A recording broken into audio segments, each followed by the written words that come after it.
Imagine the late Cretaceous. Parasaurolophus, a dinosaur with a crest shaped like a trombone, trumpets low-frequency calls across vast landscapes. These sounds, produced by its hollow, tube-like crest, could travel for miles, cutting through dense forests and signaling to distant herd members. This natural communication system was vital for survival, alerting others to danger, coordinating movement, and maintaining social bonds within the herd. Fast forward to today's battlefields, where communication drones crisscross the skies with precision.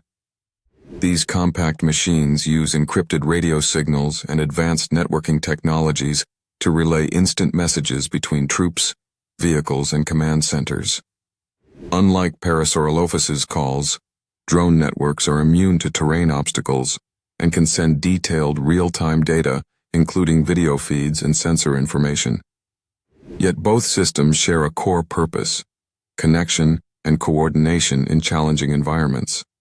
One relies on biology and acoustic resonance, the other on microchips and complex algorithms. Whether ancient or modern, the drive to communicate efficiently has always shaped survival, strategy, and success.